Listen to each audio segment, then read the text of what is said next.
Terminal bahan bakar minyak Pelumpang atau dikenal dengan depo Pertamina yang terbakar keberadaannya sangat penting karena memasok sekitar 20% kebutuhan BBM harian di Indonesia. Rata-rata sebesar 16.000 kiloliter lebih per hari disalurkan di wilayah distribusi Jabodetabek. Ya, dan Irin Wardani, produser lapangan CNN Indonesia akan menyampaikan update terkini di lokasi pengungsian. Selamat pagi Irin, kita juga ingin memastikan apa yang menjadi keluhan dari para pengungsi Irin, dan tadi Anda juga sempat menyatakan bahwa ada mekanisme pelaporan untuk keluarga atau anggota keluarga yang masih dinyatakan hilang. Ini akan seperti apa mekanismenya Irin?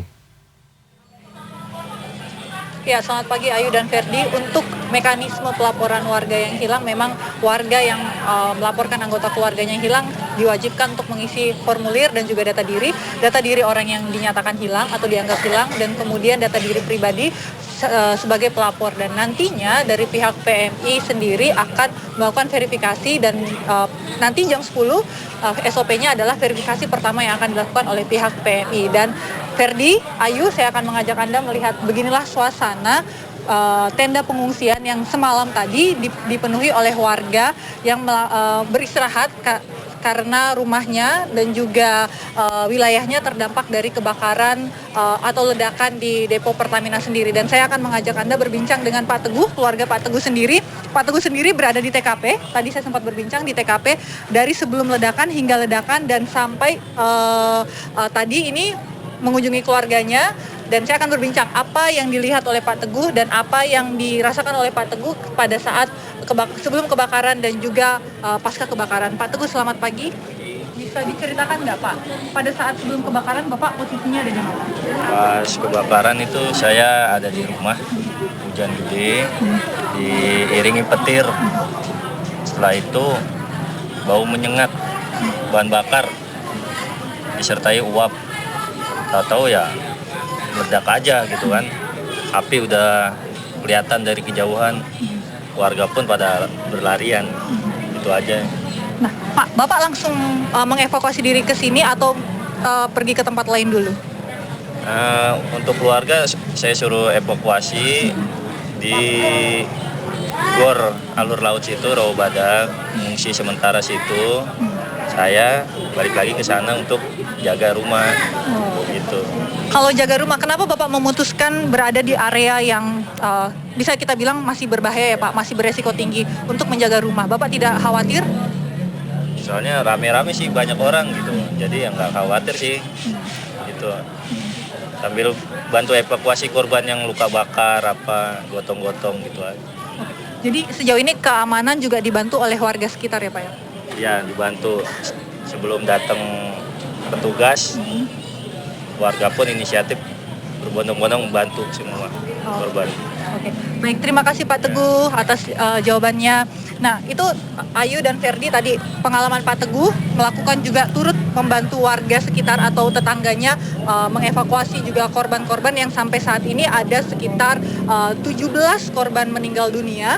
Tiga diantaranya adalah anak-anak, dan seperti yang tadi Ferdi sempat menyatakan bahwa memang ada mekanisme pelaporan orang yang hilang, karena di posko ini sendiri tercatat ada 8 orang yang dinyatakan hilang. Sampai saat ini belum ditemukan, dan nanti verifikasi pertama sekitar pukul 10 pagi.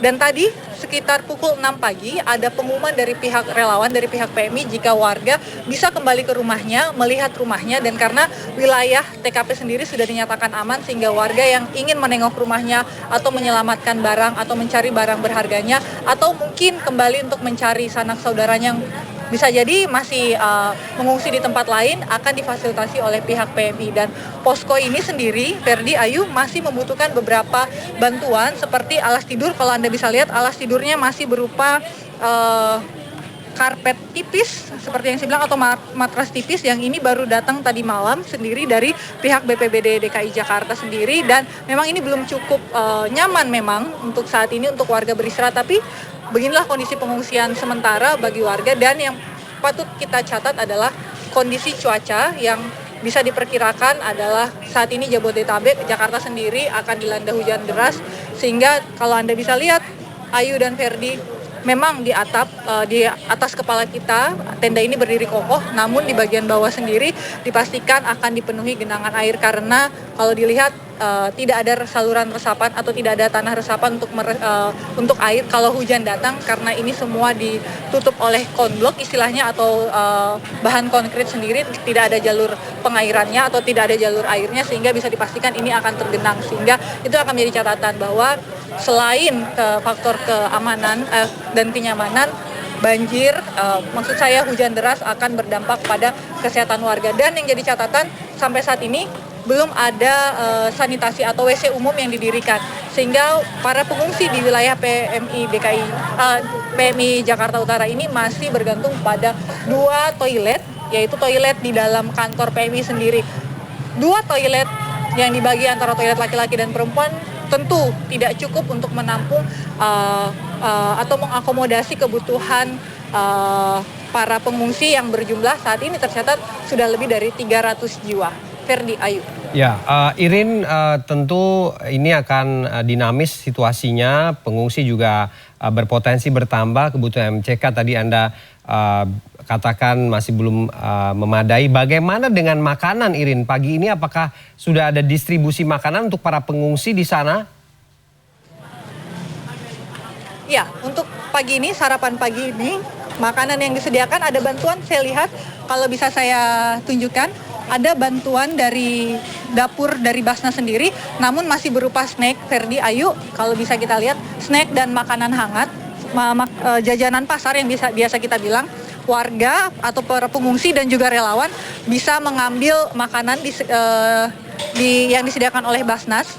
Sedangkan untuk dapur umum sendiri, nah makanan kecilnya seperti ini, Ferdi dan Ayu, jajanan pasar, cukuplah mengganjal perut para pengungsi. Karena sarapan seperti makanan besar itu belum bisa disediakan karena memang kondisinya masih sangat repot sekali ya. Para relawan masih melakukan proses pendataan warga yang melapor, masih melakukan pendataan korban yang hilang gitu, dan masih melakukan evakuasi jika saja masih ada korban yang ditemukan di antara puing-puing kebakaran. Rencananya dapur umum baru akan difungsikan untuk makan siang nanti, yaitu sekitar pukul 9 atau 10 dapur umum akan berfungsi lagi, sehingga untuk sarapan kali ini masih mengandalkan bantuan dari Basnas berupa jajanan pasar. Dan tadi pagi saya melihat ada makanan seperti ayam goreng, itu khusus untuk anak-anak. Jadi memang kalau bisa dibilang terbatas untuk makanan untuk hari ini, untuk pagi ini ya sangat terbatas, Ferdi, tapi situasi ini diharapkan bisa berubah, kebutuhan warga terutama untuk makanan sendiri bisa dipenuhi saat nanti dapur umum bisa beroperasi. Ferdi, Ayu. Ya, Irin, memang sepertinya masih ada beberapa hal yang harus dipenuhi kembali ya, ini untuk kebutuhan para warga. Kita berharap semoga ini bisa segera terpenuhi sesegera mungkin. Terima kasih banyak produser lapangan CNN Indonesia, Irin Wardani. Selamat pagi, selamat bertugas kembali.